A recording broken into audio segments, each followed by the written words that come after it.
అయి ఉండాలి ఒక వ్యక్తి, లేదంటే ఒక బాధితుడైన ఉండాలి. కానీ అదేంటో ఫోన్ ట్యాపింగ్ కేసులో హరీష్ రావు నిందితుడా బాధితుడా? కంప్లైంట్ ఇచ్చిన బాధితుడయ్యాడా, లేదంటే ఎవరైతే అక్యూజ్డ్గా తప్పు చేసిన నిందితులయ్యాడా అని అర్థం కావడం లేదు. అసలు ఏం జరుగుతోంది ఈ కేసులను చూస్తే కనుక 2018లో మీకు షాక్ అవుతారు ఇప్పుడు డెఫినెట్గా ఈ వార్త చూసిన తర్వాత. 2018లో హరీష్ రావు ఫోన్ కూడా ట్యాప్ అయిందట. ట్యాప్ చేసిన వ్యక్తి ఎవరు మరి? 2018లో హరీష్ రావు ఫోన్ కూడా ట్యాప్ అయిందట. ఏకంగా సిట్ అధికారులు ఇదిగో ఆధారం అని చెప్పి హరీష్ రావు ముందేశారంట. హరీష్ రావుకి ఆధారాలు చూపించారంట. నీ ఫోన్ కూడా ట్యాప్ అయింది చూసుకో అని చెప్పి. హరీష్ ఫోన్ ట్యాప్ చేయించాలని సంతోష్ రావు, మాజీ రాజ్యసభ సభ్యుడు సంతోష్ రావు నుంచి రిక్వెస్ట్ వచ్చిందట. అంటే ఆయన ఇంటి నుంచి వచ్చిందంటే ఇక్కడ మనం బీఆర్ఎస్ పార్టీ పరంగా సంతోష్ రావుని కేసీఆర్ని వేరువేరుగా చూడలేరు ఆ పార్టీ నాయకులు.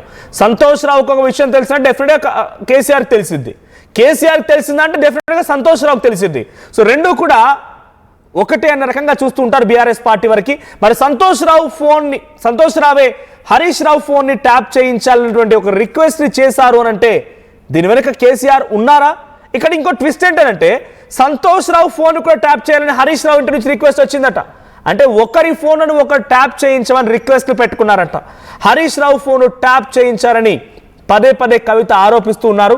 త్వరలోనే కవితను కూడా ఇప్పుడు ఈ కేసులో రిక్వెస్ట్ తనని కూడా పిలిచి స్టేట్మెంట్ రికార్డ్ చేసే అవకాశం కనబడుతోంది. సో ఇప్పుడు మీరు చెప్పండి, సంతోష్ రావు ఫోన్ని ట్యాప్ చేయమని చెప్పినటువంటి హరీష్ రావు నిందితుడవుతాడా? లేదు, సంతోష్ రావే హరీష్ రావు ఫోన్ ట్యాప్ చేయమని చెప్పి రిక్వెస్ట్ చేయడంతో ఇక్కడ హరీష్ రావు బాధితులవుతాడా? మీ అభిప్రాయం ఏంటో కామెంట్ చేయండి. సో తెలుసుకుందాం. మరిన్ని అప్డేట్స్ మా ప్రతినిధి మధు సిద్ధంగా ఉన్నారు. ఎస్ మధు, ఇక్కడ ఏదైనా ఒక కేసులో ఒక వ్యక్తి ఉన్నాడంటే అయితే నిందితుడి వైపుగా ఉంటాడు, లేదంటే బాధితుడి వైపుగా ఉంటాడు. కానీ హరీష్ రావు ఈ కేసులో నిందితుడా బాధితుడా? ఆయన సంతోష్ రావు ఫోన్ ట్యాప్ చేయించమని రిక్వెస్ట్ కూడా చేసినట్టుగా తెలుస్తోంది. ఎందుకు చేయాల్సి వచ్చింది? సంతోష్ రావుకి హరీష్ రావు ఫోన్ ఎందుకు ట్యాప్ చేయాల్సి వచ్చింది? 2018లో ఆయనకి మంత్రి పదవి ఇవ్వకుండా ఆలస్యం చేయడానికి ఇవేమైనా కారణాలు అయ్యాయా?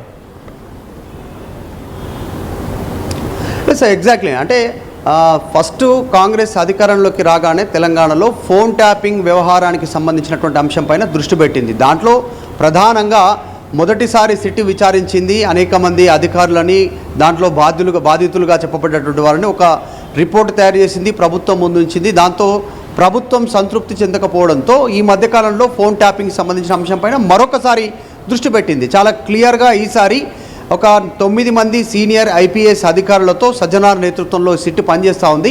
ఈసారి పెద్ద తలకాయలను విచారిస్తూ ఉంది. దాంట్లో భాగంగా మొదటిసారి మాజీ మంత్రి హరీష్ రావుని సిట్టు విచారణకు పిలిచింది. దాదాపు 7 గంటలు విచారించింది.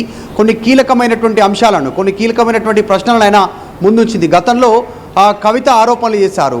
హరీష్ రావు ఫోన్ ట్యాప్ చేశారు, మా కుటుంబ సభ్యులది, నా సిబ్బందిది అనేటువంటిది కవిత ఆరోపణలు చేశారు, బిగ్గెస్ట్ అలిగేషన్ చేశారు. సో ఆ ఆరోపణలతో పాటు కీలకంగా ఏమేమి అడిగారు అనేటువంటి అంశానికి సంబంధించి కవిత మాట్లాడుతూ మొత్తం కొన్ని ఆరోపణలు చేసిన తర్వాత శ్రవణ్ రావు, ఎమ్మెల్సీ నవీన్ రావుకు సంబంధించినటువంటి వాట్సాప్ డేటాని హరీష్ రావు ముందు సిట్ అధికారులు ఉంచారనేటువంటి చర్చ ప్రస్తుతం జరుగుతూ ఉంది. దాంతోపాటు ఒక ప్రైవేట్ ఛానల్కి సంబంధించినటువంటి ఆఫీస్లో మొత్తం ఈ డెన్ ఏర్పాటు చేశారు, ఫోన్ ట్యాపింగ్ చేశారు, పరికరాలు కొనుక్కున్నారు. అక్కడ సపరేట్గా హరీష్ రావు అండ్ టీమ్ అక్కడ ఫోన్ ట్యాపింగ్ చేశారు అనేటువంటి ఆరోపణలు గతంలో కాంగ్రెస్ పార్టీ నాయకులు చేశారు. ఈ ఫోన్ సంబంధించినటువంటి విషయంలోనే A6గా ఉన్నటువంటి ఫోన్ ట్యాపింగ్లో A6గా నిందితుడిగా ఉన్నటువంటి శ్రవణ్ రావు, తర్వాత SIB చీఫ్, మాజీ చీఫ్ ప్రభాకర్ రావు, ఎమ్మెల్సీ నవీన్ రావుతో హరీష్ రావు గారు మీరు ఎందుకు పదే పదే కలిశారు, పదే పదే వారితో మాట్లాడారు, రోజుకు కొన్నిసార్లు 20 నుంచి 40 సార్లు కూడా వారితో మాట్లాడాల్సినటువంటి అవసరం ఏముంది అనేటువంటిది హరీష్ రావు ముందు కీలకమైనటువంటి ప్రశ్నలు ఉంచినట్టుగా తెలుస్తూ ఉంది. దాంతోపాటు మీరు శ్రవణ్ రావుకి ఎందుకు రోజులో అన్నిసార్లు కాల్ చేశారు అనేటువంటి అంశాన్ని ఆయన ముందు నుంచి వివరాలు తెలుసుకునే ప్రయత్నం చేశారు. దాంతోపాటు ఫోన్లో మీరు ఏమేమి ఆదేశాలు ఇచ్చేవారు, శ్రవణ్ రావు, ఎమ్మెల్సీ నవీన్ రావుకు సంబంధించినటువంటి వాట్సాప్ డేటాను రికవరీ చేశాం, దాంట్లో అనేక అంశాలు ఉన్నాయనేటువంటి ఆధారాలను హరీష్ రావు ముందు సిట్ అధికారులు పెట్టినట్టుగా తెలుస్తూ ఉంది.